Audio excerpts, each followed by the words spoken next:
A new team president, no more first round draft picks, a win over the Titans, and it's finally our bye week. Let's have a podcast.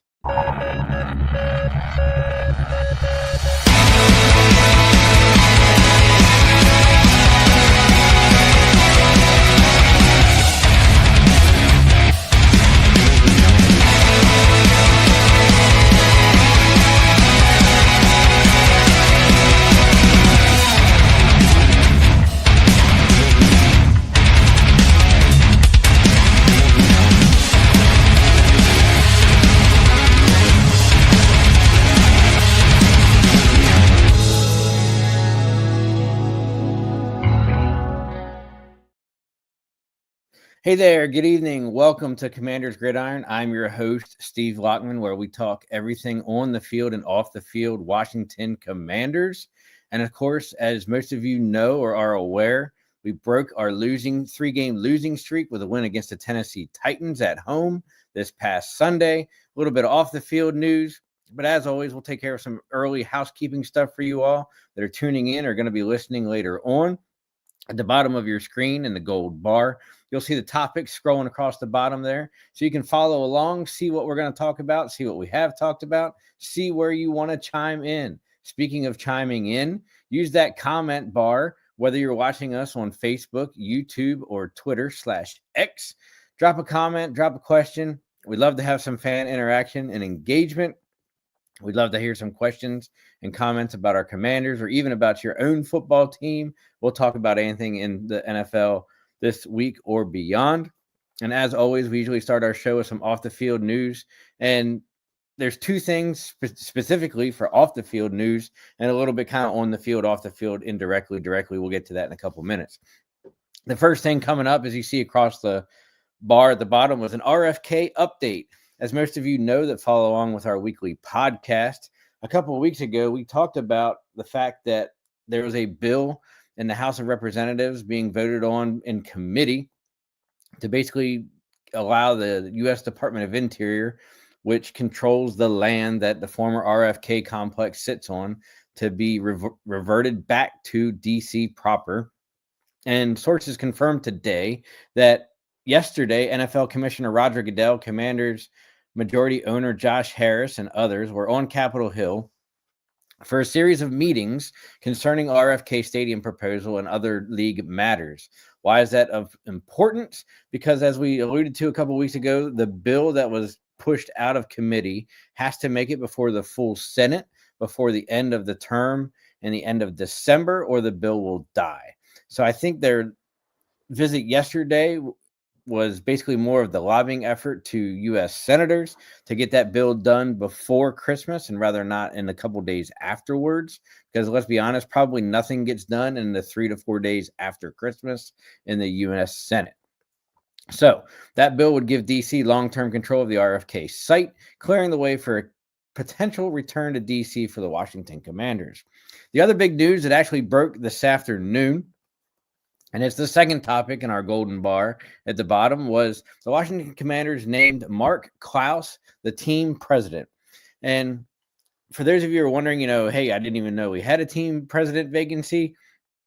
Back in about the beginning of the season, roughly, maybe even in September, now former team president Jason Wright came out and said, hey, I'm going to step down, but I will remain on this season to basically help with a transition period as the new team president is sought, announced, and kind of that transition period going into what is now going to be the holiday season and the end of the physical football season and the end of the league year, which usually culminates around the end of January, beginning of February.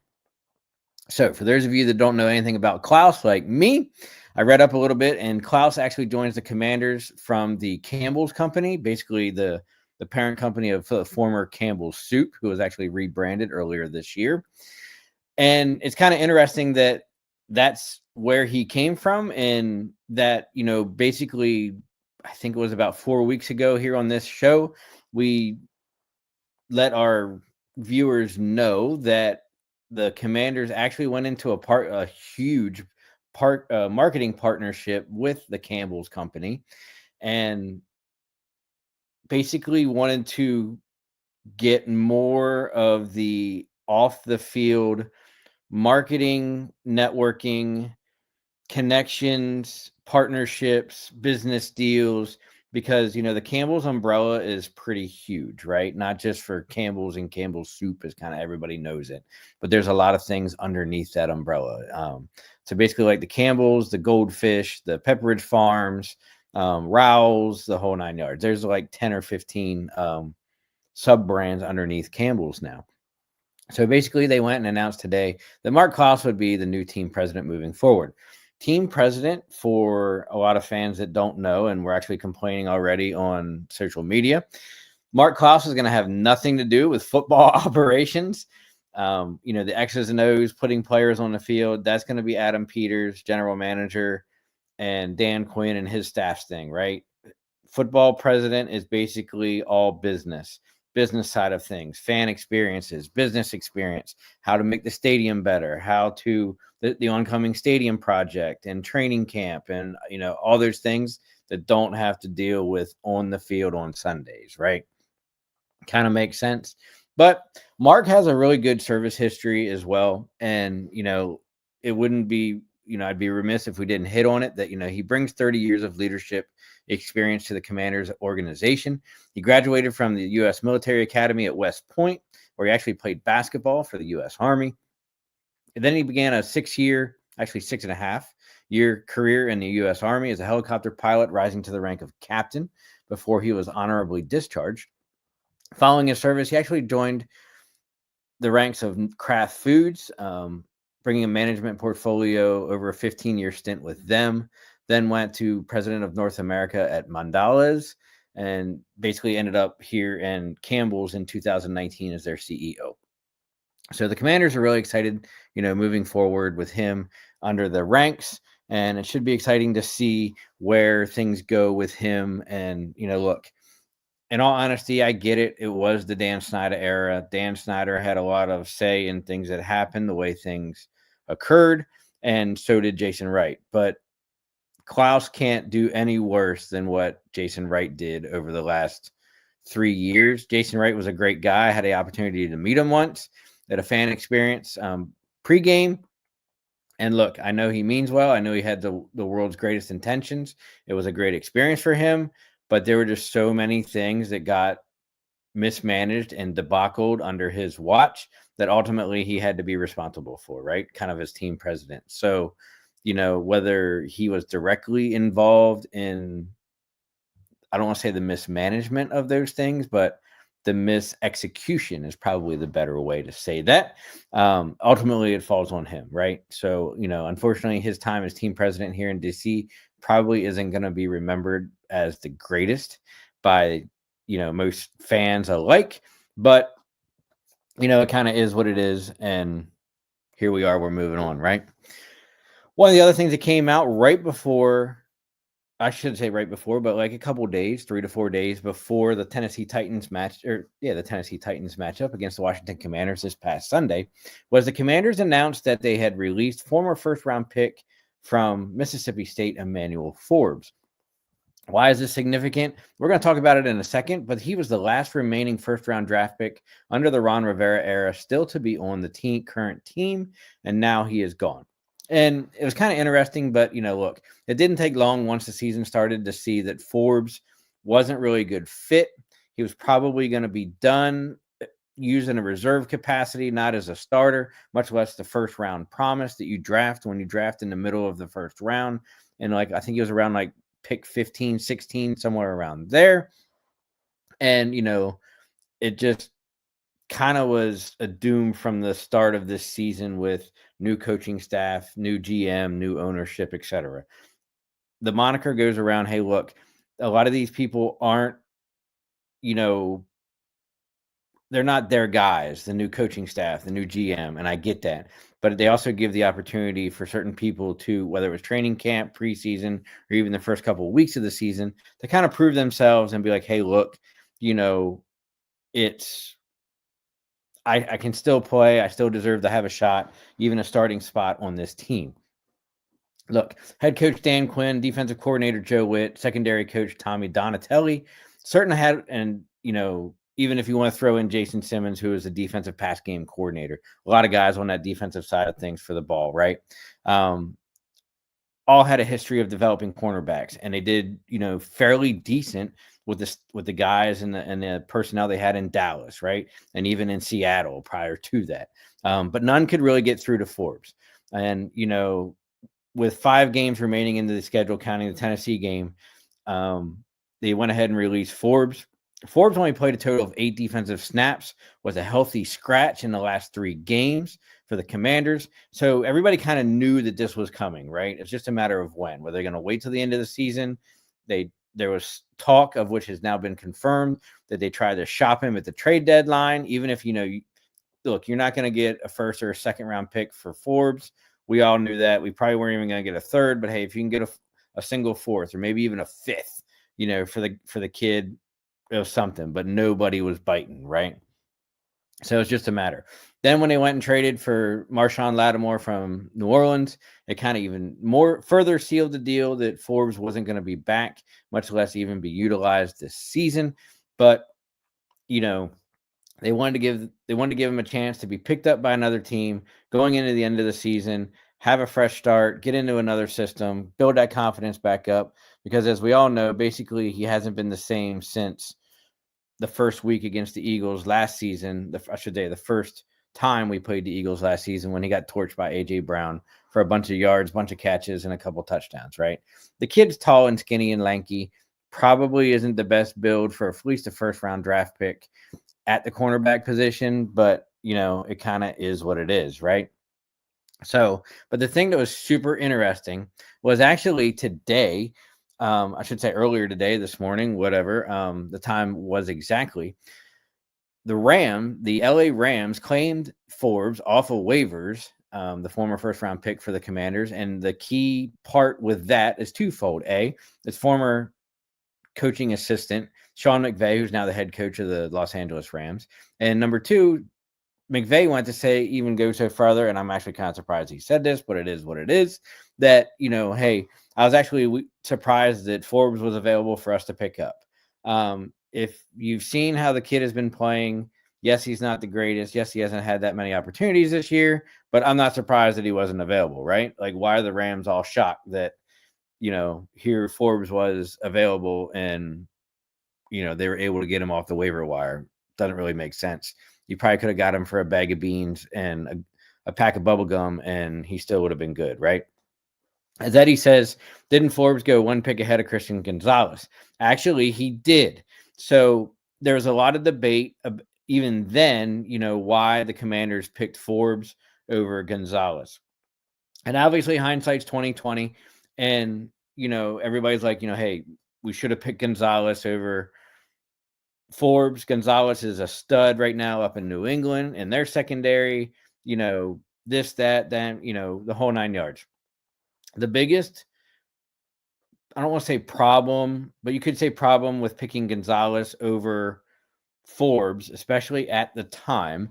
And look, there's not a whole lot of things that I'm going to defend the Ron Rivera era for, and Martin Mayhew, who ended up being a terrible GM, talent evaluator, draft picker, the whole 9 yards, whatever. The only thing I'm going to defend about that pick of Forbes over Gonzalez, at the time when Jack Del Rio was here, before he got fired from Washington, and he had a top 5 defense when they were doing this draft pick, was Gonzalez didn't fit the best into Jack Del Rio's defensive system, defensive scheme, the play set, and what they were doing, right? If you're running a defensive scheme one way and you have a really good draft pick who plays, and I know I'm going to butcher this, so, we'll throw it out as the example, right? Gonzalez is more of a man-to-man type defensive secondary player. Jack Del Rio runs more zone, I think it was, without looking it up directly, right? As we're having this discussion. So therefore, he picked Forbes, who is really good in zone coverage, somewhat good in man-to-man coverage, not the best, not good on one-on-one, which obviously we saw when he was going up against other teams' number 1 wide receivers last year. But, and the biggest reason that the biggest example that you can use to kind of help validate that reasoning was we went and secured 3 years ago, I think it was now, at the very beginning or towards the beginning of the Ron Rivera era, they went and got William Jackson III, who was a stud cornerback from Cincinnati, from the Cincinnati Bengals. Everybody thought he was going to be the shutdown corner that we needed. And when he came over here, he really struggled. He was giving up big passes. He was giving up a lot of PI calls. He was giving up yardages. He wasn't getting interceptions. And everybody was like, oh my God, like what's wrong with the guy? Well, he wasn't being utilized the best in the defensive system for what he made a name for himself. And I feel like Gonzalez is kind of the same way, right? Gonzalez is doing, the staff in New England is using Gonzalez and his strengths to go into their defensive scheme and play calling. Whereas, when that option was available here in DC, it wasn't necessarily the biggest fit. Now, obviously, looking backwards, I would have taken Gonzalez over Forbes all day long, and we still have a first-round draft pick. But, it kind of is what it is at this point, right? Speaking of that, and this is why we were talking about Emmanuel Forbes no longer being the last first-round draft pick. That picture that you see in front of you on your screen, yes, we're not making things up. This is the way it is. But Nikki Javahala, who's from the Washington Post here in DC, posted this on her social media the other day once Forbes was released. And then, of course, you saw all the references to all the names, but there was a nice little graphic that put the faces to the names and made the point that everybody knows that Ron Rivera and Martin Mayhew were basically A, trashed our team for the last 4 years, B, were the world's worst draft pick and scouting combo in the world, but it kind of is what it is, right? So if you look at it, the Commanders have now cut or traded away all 6 first-round draft picks from 2019 to 2023. So let that sink in, right? Like that really sets your team back words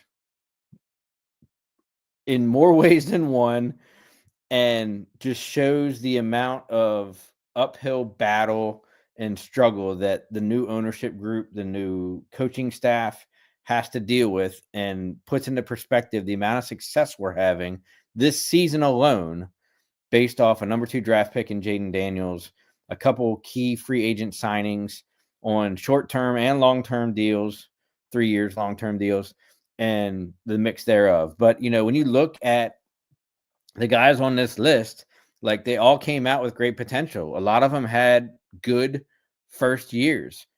Some of them have good sophomore years. And then, injuries, drop in production, lack of confidence, whatever, right? So you have Montez Sweat, who probably should have been re-signed by the Commanders last year, extended his 5th year, extended the 5th year option on his rookie deal or signed to a long-term deal. But when you give the money bag to defensive tackles John Allen and Ron Payne, there's not a whole lot of room, and you can't put 30 to 40% of your cap space on 3 defensive linemen. Just doesn't work, right? Hindsight is you probably should have let Allen or Payne go, keep one of them, give them a contract, keep Sweat, and let them go. Even though he's been more productive after the trade at the trade deadline last season, he hasn't been doing as much this year with Chicago, and you kind of see that with what Chicago's doing out there and the fact that they just fired head coach this past week after the day after Thanksgiving. But it kind of is what it is, right? He's still being somewhat productive. First round draft pick, which was the first draft pick of the Ron Rivera era, was actually Dwayne Haskins. Before Dwayne Haskins was tragically killed, he was actually cut and then, or I guess, traded to the Pittsburgh Steelers, I think is where he got picked up from. Next up there was the number 2 overall pick, Chase Young. Chase Young actually had a really good rookie season, won Defensive Rookie of the Year, but then ended up tearing his ACL the following season and just hadn't been right since then. Ended up getting traded at the trade deadline last year as well, along with Montez Sweat, kind of speaks, right? Jamin Davis got cut this year, just didn't quite work out. He actually got picked up and is actually on the active 53-man roster for Green Bay now. Jahan Dotson, former first-round pick out of Penn State, kind of thought he was going to be prolific and excel in Cliff Kingsbury's offensive system this year. Something just didn't jive with him for whatever reason, and he ended up getting traded to the Philadelphia Eagles, where, in all honesty, he's been about as productive as he probably would have been on the Washington Commanders, so it's not really a loss. And then, Emmanuel Forbes, the guy that we just spent the last 5-10 minutes talking about, and the fact that he's no longer with the team. So, it kind of is interesting that, basically that entire coaching, that 4-year coaching era where he had 6 first-round draft picks, none of them are still on the team. They made, the freshman impacts during their year, except for maybe Forbes. Jamin, maybe a little bit. And then basically they all just fizzled out or busted, right? And even when you break down the drafting tree of those 4 years, there's very few guys remaining on our team right now. I think the number is literally 4 or 5 that are still left from the Ron Rivera draft era. But, it kind of is what it is, right? We're moving on. We're making good picks. We're putting some team together, new culture, new chemistry. And what does that result in? It results in the fact that even though we had a 3-game losing streak that culminated with a home loss to the Dallas Cowboys 2 weeks ago, we actually turned around, bounced back, and we kind of knew that we needed to bounce back from that 3-game losing streak, not add a 4th game to that. And, who better to have that against than the lowly Tennessee Titans, right? Tennessee came into that game at 3-8. Washington came in at 7-5. And then Washington put their foot down. Cliff Kingsbury dialed up a good game plan, even though we had some key players out on Sunday, to come out with a victory of 42-19. And, when you break down the game, it was kind of Washington Commanders from the word go, right? And let's be completely honest, Tennessee had a really good defense coming into this game, which was kind of very surprising because, when you look at their record and you look at the personnel, you don't think of them as being one of the top 10 defensive teams in the league, but in fact they are. The problem is their offense is so crappy that they're basically going 3 and out almost every play. Every once in a while they put a drive together, score some points, but it's never enough to win some games, right? But you knew that between them racking up so many penalties in the first quarter, second quarter, in the first half, and then, turnovers, punting the ball a lot, etc., Tennessee was basically just giving us the ball at the 50-yard line or better almost every drive for the first half, and we were able to capitalize on that, right? Jaden does what he does, 25 of 30, 206 yards, 3 touchdowns, 1 interception. And I guarantee he wishes he could get that 1 interception back. It was, for all intents and purposes, Jaden only had 2 bad passes in the game. One was a little wide to Noah Brown towards the sideline. It probably could have went for a big game, 20, 30 plus yards, maybe even a little longer. The interception was the other bad pass that he threw just a little bit high out of the reach of Zach Ertz, ended up getting picked off, right? Will Levis wasn't too bad. I think this is his second or third year. Can't remember which. He went 18 for 27, 212 yards, 2 touchdowns. Not a bad stat line, right? Former Cowboys running back Tony Pollard picked up 35 yards for 8 carries for the Titans. And the guy who, look, if you would have said, hey, who do we need to stop for the Titans? And maybe we did. And then this guy kind of just stepped up and made his mark for the Titans. I would have thought that Calvin Ridley, former player out of Alabama, would have been their top receiver on Sunday. But it was actually Nick Westbrook Akini, who had 3 receptions for 61 yards and 2 touchdowns.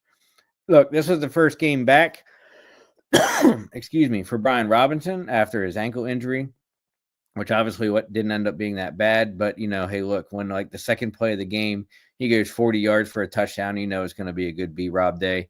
And he had 16 carries for 103 yards and 1 touchdown. And, one of the things that's been talked about throughout the entire 3-game losing streak was, why can't you get Terry McLaurin involved? The offense runs by way of Terry McLaurin. Scary Terry is the way of the offense. And they got to him early, got to him often, and he had 8 receptions for 73 yards and 2 touchdowns. So, look, it was kind of a scoring frenzy.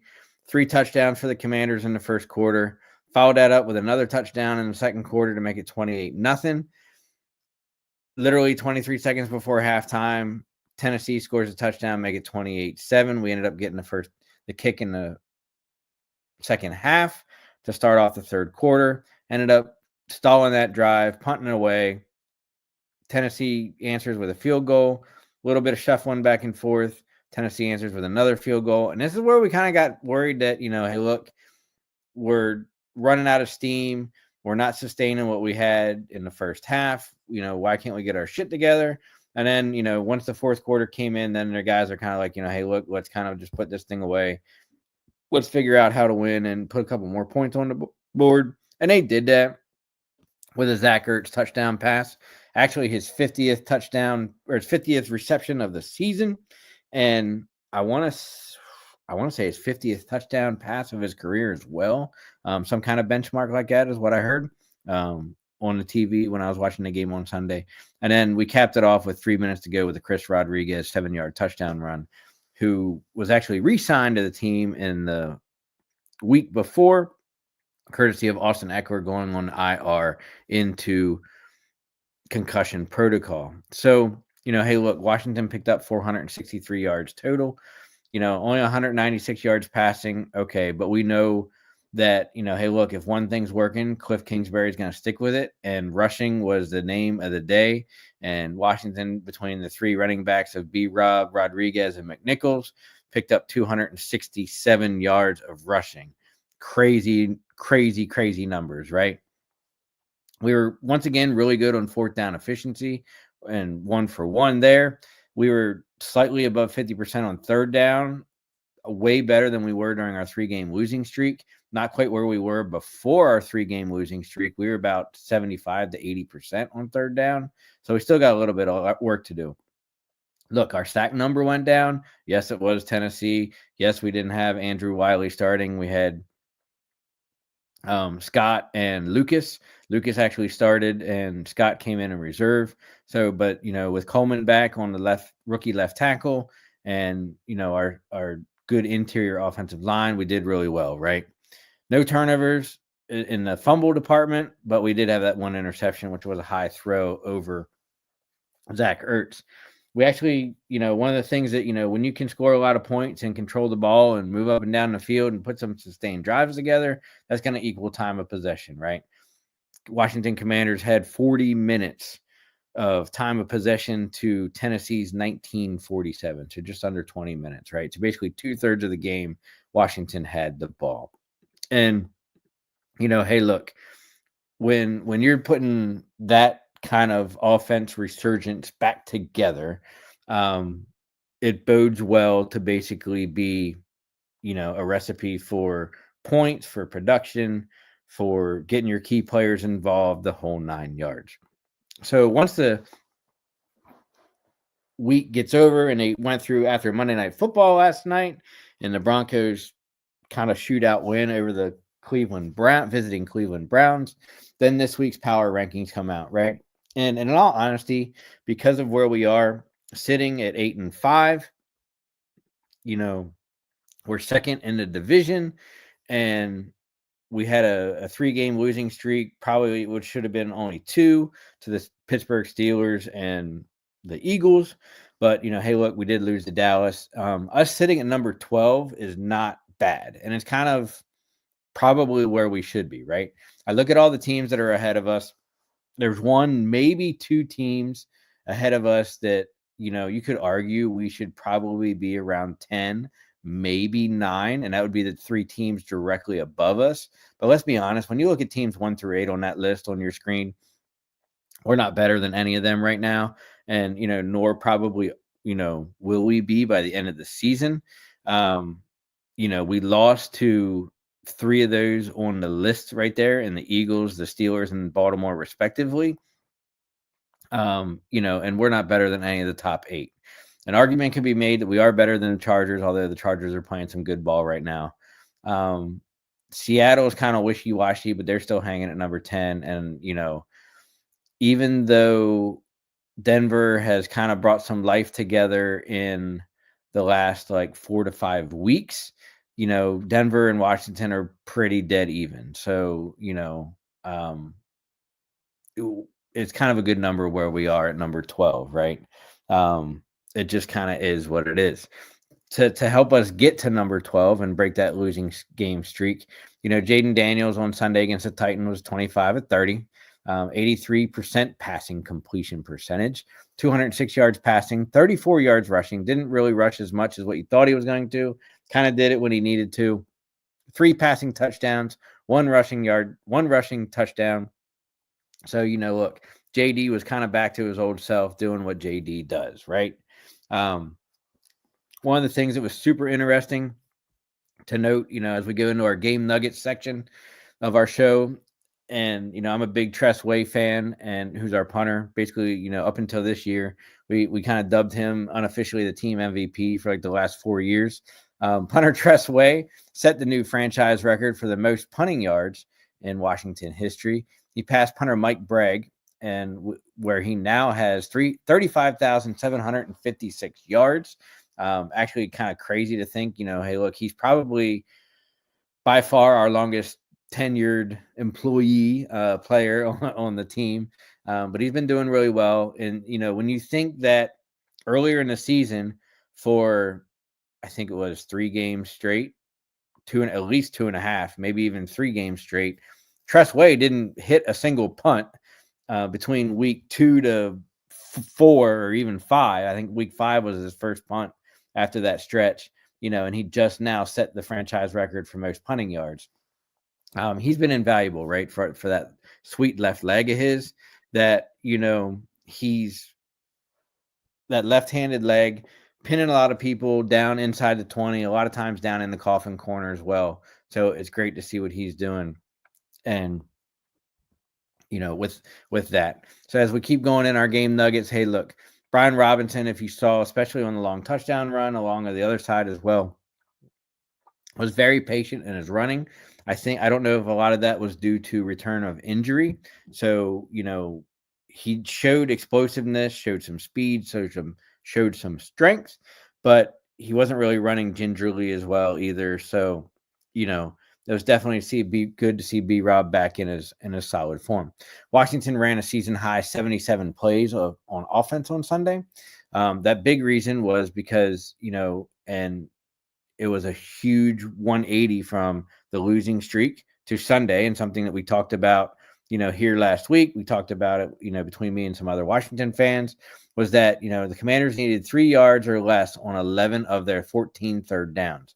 During their losing streak, their third downs were 3rd and 8 and longer. I think we broke it down last week with the percentage and the yardage and the whole 9 yards that, when we were in 3rd and long, which technically is 3rd and 6 and more, a lot of people will say, hey, it's like 8 or more, but whatever. Third down and longs, it's a lot harder to convert those. And earlier in the season, when we were winning a lot of games, doing really well, the offense was a lot more efficient.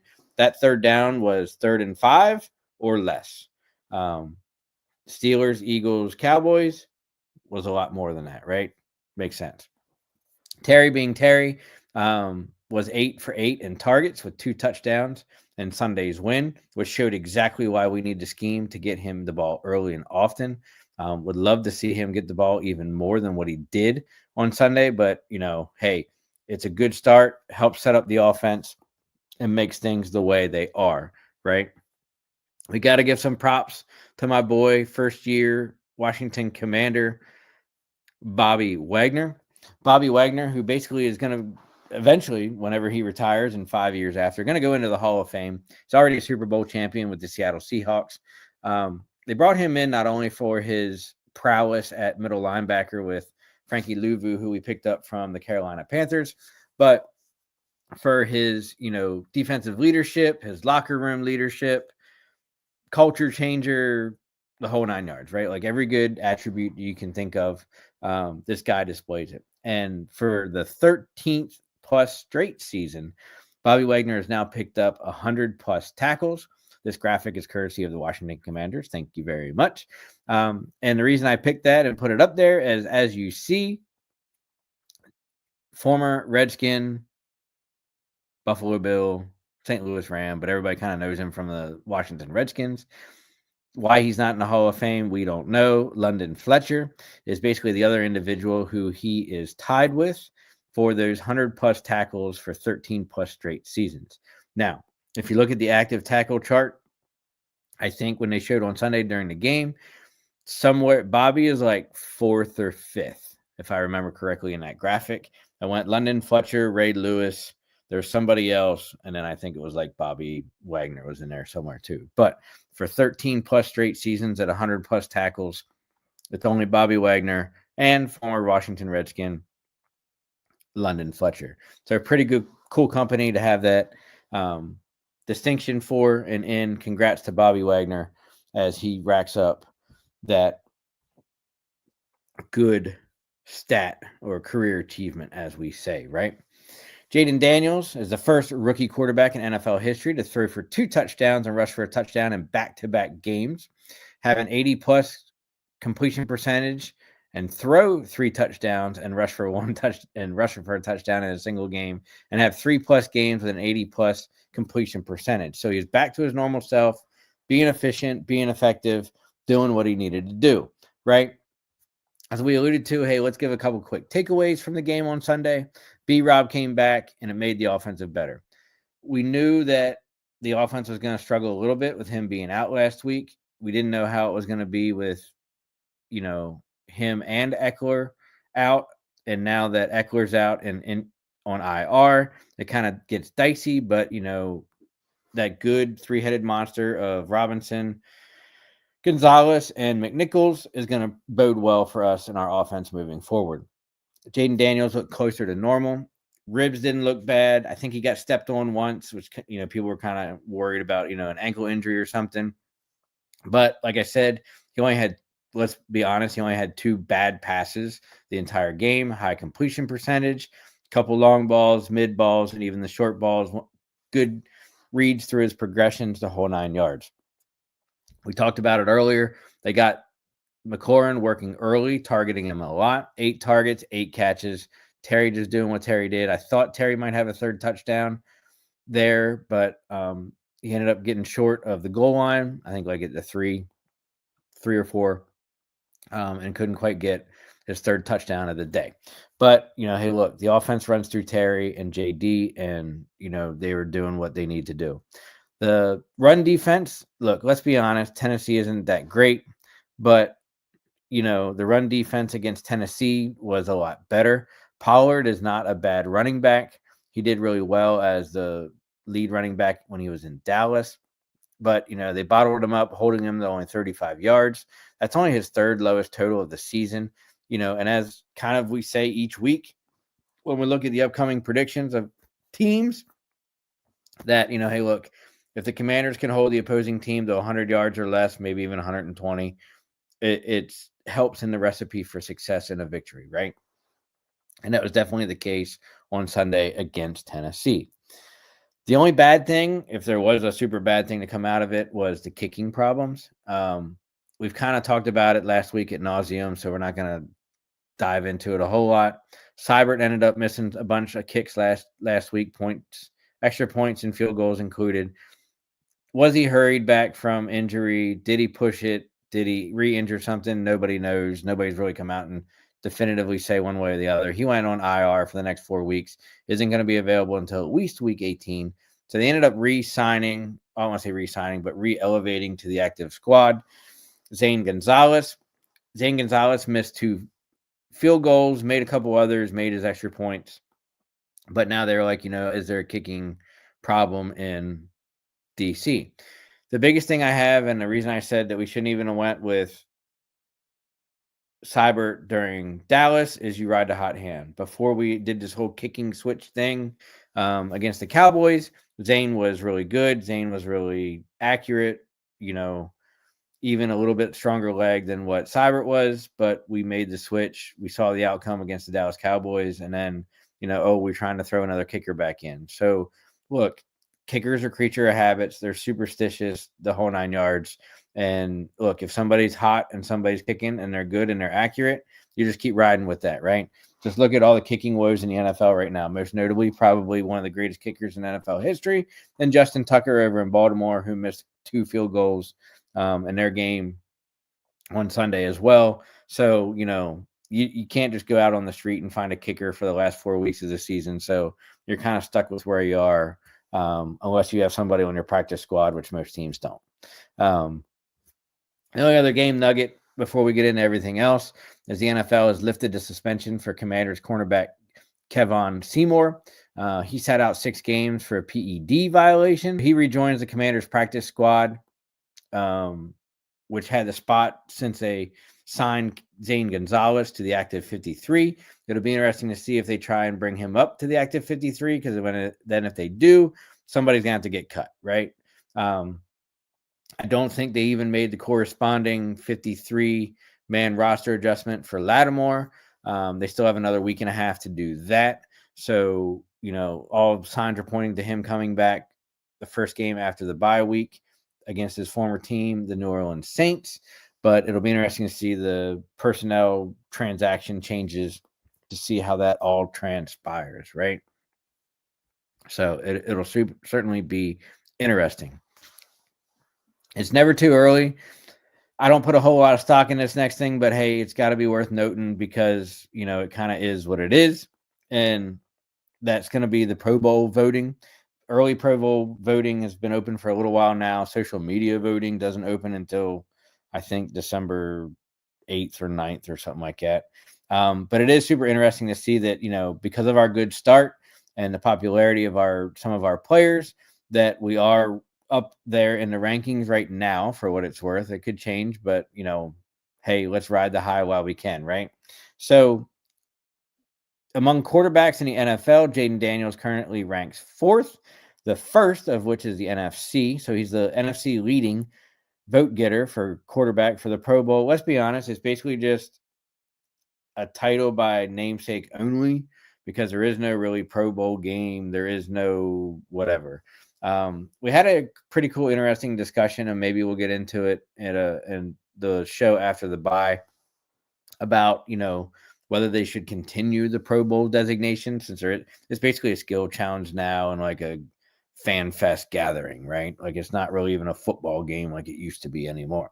They still do the all pros, first team, second team, all pro, offense, defensive. At the end of the year, I know it's kind of voted on differently, but in lieu of Pro Bowls, maybe we just go to the all pro designation as kind of like the big all-star getting, designation of how you performed and what you're doing, right? And just leave it at that. Because in all honesty, there's nothing really behind Pro Bowls. A player could rack up 20 Pro Bowls now, and it kind of means absolutely nothing, right? But it's kind of interesting to follow. So Jayden Daniels is currently the first NFC quarterback right now, 4th quarterback overall. Terry McLaurin is the 4th wide receiver and the 3rd NFC wide receiver behind Justin Jefferson, Amon St. Brown from Detroit, and then Terry at 4th. Jamar Chase comes in 2nd for the AFC Cincinnati Bengals. Other notable players on the Commanders who are now sitting pretty high for Pro Bowl voting in the top 10.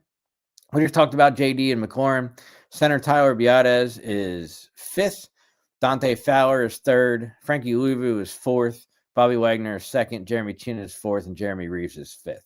So kind of some great dudes to get some recognition for what they're doing on the field. And, it's kind of good to see what they're doing, right? One of the things that's going to make this segment a little bit shorter than it normally is because we have a bye next week. And I'll explain later on tonight that, there won't be a show next week per se. So we're going to do kind of a down and dirty preview to the New Orleans Saints game. It's going to be in New Orleans the following week in week 15. But, it's interesting. New Orleans started out pretty good, 2-0. They kind of looked like they were going to have a promising season, whether they were going to, should have been at least 500 playoff contending team, maybe even being tops in the NFC South. But here they sit 3rd in the NFC South. After week 9, their head coach gets fired. We end up trading for their star cornerback at the trade deadline. And Taysom Hill just got announced that he's gone for the season a couple days ago. So their team's kind of falling apart and in shambles, right? So is it a trap game? Maybe. Who knows? Probably. New Orleans Saints are probably going to play spoiler Their game this past Sunday, they lost to the St. Louis Rams, to the Los Angeles Rams, 21-14. As I said, interim coach Darren Rizzi came in at week 9 to 10 after Dennis Allen went 2-7.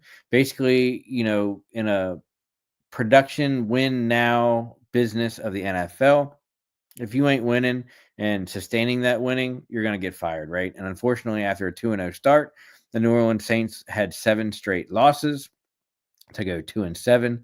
After week 9, they let Dennis Allen go and named special teams, I think it's special teams coach or maybe defensive coordinator.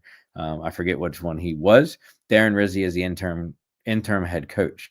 The Saints have kind of since gone 500 ball in the 3 to 4 weeks since he's been announced. So it'll be interesting to see, look, hey, they're playing at home. They got nothing to lose. They're playing with house money. Derek Carr is probably going to be a quarterback. Alvin Kamara is still a force to be reckoned with at running back. And, they still have some decent players on offense. Their defense, even though we have Lattimore and he's probably going to be his first start for us as the Commanders against his former team, their defense isn't too shabby either. They just never consistently can put something together to get a win and be productive, right? But I think this is one of those games that, hey, look, Washington, this is a team that Washington should beat. This is a team that Washington's going to beat. Just like when, we played Tennessee, that was a team that we had to beat. And, the tide has changed where the teams that we need to beat, we're going to beat. The teams that we should beat, you're probably going to flip a coin. Some we're going to win, some we're going to lose. And that's kind of how you get to our productive season, right? Sitting at 8-5. So I think even though it's an away game, even though the Saints are going to try and play upset, I feel like the bye week is going to be huge for us. We're sitting on the last bye week of the NFL, us, the Baltimore Ravens, and I think somebody else. So we've gone 13 straight weeks. The guys need it. They need a rest. They need a break. It's time for us to heal up, get some guys healthy, to kind of make a push to keep that 7th and or move up into the 6th spot of the NFL, of the playoffs, which we're going to talk about in a second. And, we're going to go down there. We're going to handle business. And look, the Saints are going to score some points. Kamara is probably going to score a touchdown or two. That's kind of just the way he is. It'll be interesting to see how they get him involved in their game plan. But I think ultimately the Commanders are just going to be too much for the Saints. And are they going to put up a 40 spot like we did on Tennessee? Probably not. But, let's just call it and say, the Commanders are going to go to New Orleans and win. Let's go 31-17, right? We're going to win. It's going to be at least a two possession game. But like I said, I think the Saints are going to get some points. They're going to get their yards. It's not going to be a complete blowout, but, 31-17 Commanders over the New Orleans Saints in 2 weeks since we don't play next week. With that being said, as I just alluded to, if the playoffs were to start today, this is what the playoff picture would look like after week 13. Obviously, you can see the seeding for the AFC in red there on the left-hand side of your screen, but we look at and focus at the nice blue picture side on the right-hand side of your screen. Obviously, the one-loss team in Detroit has the number 1 seed right now, but they got a tough last month of football coming down the stretch here where they have to play the Packers, the Bears, and the Vikings, and I think somebody else, or even like all 3 of those teams, one of them twice or something like that. So it kind of is what it is. Right now, we would have to turn around and go play Philadelphia, of which we still have to play one more time in Landover at home for as part of our remaining schedule, along with the Dallas Cowboys and the Atlanta Falcons after the New Orleans Saints. Number 3 seed is actually Seattle, courtesy of the meager NFC West. Right now, I don't even know if I think they're 1 game above 500. Maybe 2 if they're lucky. Arizona was leading that division for a while, and they were 500 or like 5-4 or something like that. So the Falcons, who are basically spiraling out of control, like they're falling out of a tree right now, are the number 4 seed. 5 is Minnesota, 6 is Green Bay, and us at number 7. So depending on what happens with the NFC North and that division with the Lions, the Packers, and the Vikings, look, the Bears aren't threatening to be a playoff team, so you can count them out. But with those guys playing each other, over the next month, and in some case twice, there's a very good shot that even if we go 3-1 over the remaining month of football to end the season, that we could bump up in the 6. Might be a little reshuffling there depending on what happens. But if we kind of control the things that we need to control and do what we need to do, we're at least going to be sitting at 7. Which for the first year of a rebuild under new ownership, new management, new coaching, and coming off a 4-win season, even getting a wild card game would be humongous for us, right? So it kind of is what it is. Still in the hunt, you got the Buccaneers, the Cardinals, and the Rams, and the 49ers, respectively, there at the bottom. So, but that's kind of the picture that we look at right now. As we look at, before we do our week 14 picks, of which we don't have a game this week because we are in our bye, our week 14 picks are coming courtesy of Jason Fine, that's AKA Attorney Big Al, who's actually covering the airwaves in DC here lately. I heard him again at the football game last weekend and the week before that. That's Jason Fine, Attorney Big Al, at 1-800-HURT-123, specializing in motor vehicle accidents, slips and falls, workers' compensation, personal injury claims, through 3 convenient office locations, with 1 in Philadelphia, 1 in Cherry Hill, New Jersey, 1 in Pittsburgh, Pennsylvania. Remember, if you don't win, he doesn't collect. Give him a call for all of your legal representation and advice.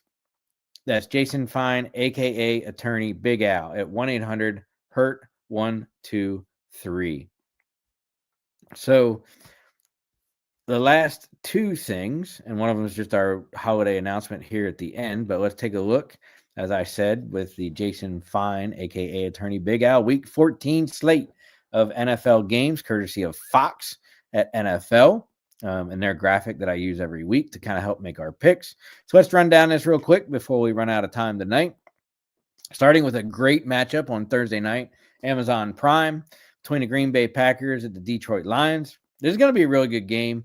The Lions are really banged up on defense, so it's going to be interesting to see how they do against the Packers. Packers have a really good defense too, but the Lions are putting up like 50 points every other game. So who knows?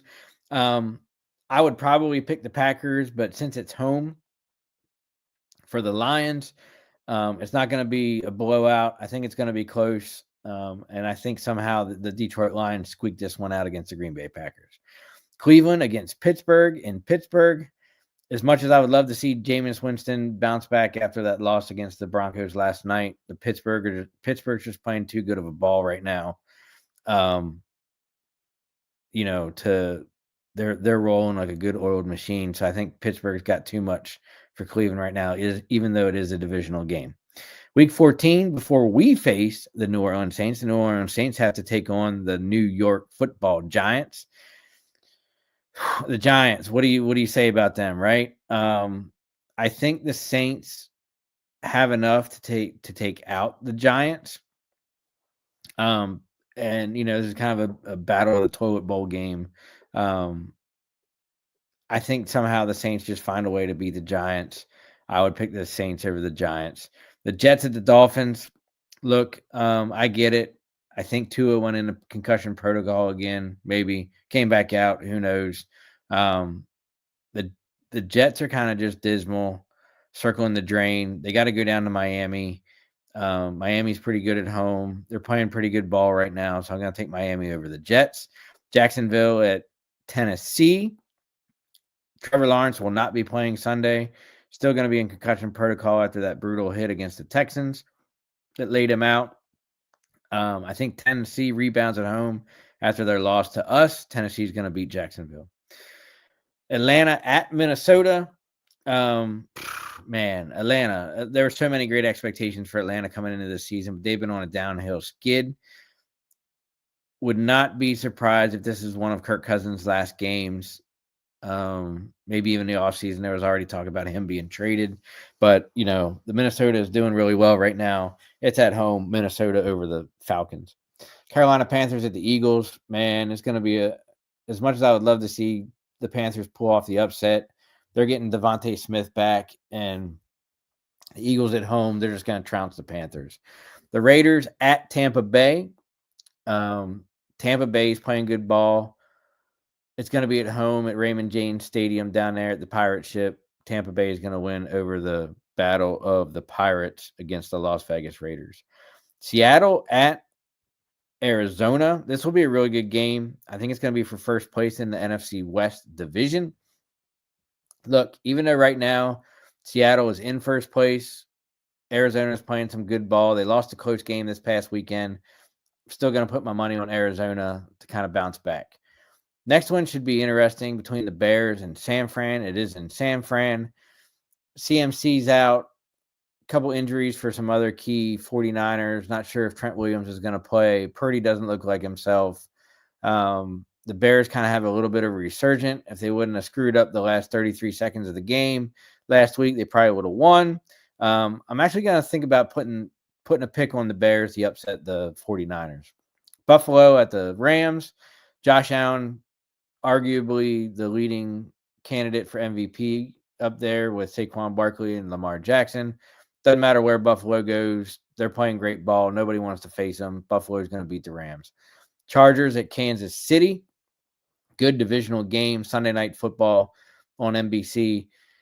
Look, as much as Kansas City should have lost that game last week, but they changed the penalty to allow the fumble to happen and everything else. Kansas City will probably find a way to win, but I want the Chargers to beat the Kansas City, so I'm going to say the Chargers. Monday Night Football. I think it's a Simpsons special or something like that. Or maybe that's the next week. Who knows? Cincinnati at Dallas. You got to think that Joe Burrow does not like being 4-8. Cowboys are probably in the same boat. Even though it's home, Cowboys don't win at home. Joe Burrow and Jamar Chase find a way to win, so Cincinnati is going to beat the Dallas Cowboys on Monday Night Football. All right, last but not least, before we close things out for tonight, as you know, leading up to the holiday season, I kind of put this up starting last week to help my friend Chris Bryant kind of help advertise, if you will, a great charity initiative that him and his foundation are doing. He's part of the Hog Farmers, which is basically one of the best fan organizations. They're a 501c3, so there is some legitimacy to the organization and kind of what they do. They go to every home football game. They do a big tailgate, the whole 9 yards. But one of their big things that they do is, they do a lot of charity work, especially for pediatric cancer throughout the year. They do a humongous putt-putt golf challenge down at the Wharf in D.C., and they do a bunch of other amazing events around the D.C. area to help raise money for pediatric cancer patients. So with the Christmas season coming up now that we just had Thanksgiving last week, spread some holiday cheer and support a pediatric cancer child by purchasing items from their wish list. Visit the website to see the adorable kids and their wish list. You can make a difference in their holiday season. You can visit hogfarmerscharity.org/holiday-amazon.com for more information and to see those wish lists and those kids that they are supporting on their list. I have that link posted on my social media as well, personal and the Commanders Gridiron, and I think we are going to be sharing it as well on Out of the Box Sports. So as always, if you are in a position to spare a little extra money or holiday cheer this holiday season, jump on to the Amazon wish list, support a pediatric cancer family and child this holiday season by visiting hogfarmerscharity.org/holiday-amazon.com. All right. As we know, our team does not have a game next week in week 14. The next show was normally scheduled to be on Tuesday, December 10th. However, due to my side gig, if you will, as most of you know, the sports memorabilia side of things and working for Above Average Graphing, the next 4 days between Saturday, Sunday, Monday, and Tuesday are all autograph signing days for me. I'm doing a autograph signing show in Westminster, Maryland on Saturday and Sunday. Have the great opportunity to be doing a autograph signing with Brian Robinson Jr. and star wide receiver Terry McLaurin on Monday. And then on Tuesday, we round out the busy stretch with a signing of Washington Capitals alternate captain Tom Wilson. So with it being our bye week and myself doing a autograph signing on Tuesday, not knowing how long that's going to go, there will be no show next week on Tuesday, December 10th. But the following week, we will have a show where we will recap the Saints game and then look at the preview for the following week as we approach Christmas. And that'll be on Tuesday, December 17th. The 17th, we will actually finally have our guest, Kelsey Newton Nelson, proclaimed DC sports journalist, writer, cover on our show as well. Finally, we were able to work out some schedules and get that all together as well. So she'll be joining me on the 17th. Because the game is too far out for us against the Saints, I don't really have any betting or point coverage spreads for the Saints game yet. So I may post something on social media to kind of give a little buzz going in bye week going into the Saints week. For those of you that do follow some of the picks that I make, I usually turn somewhat of a full slate into at least a 10-game parlay every week. This past week, I hit all 10 to cash in for about $450. So there is some, I don't want to say credibility, but flip a coin, and there could be some credibility in the games I pick. Usually I just do straight money line, no spreads, just kind of make it easier.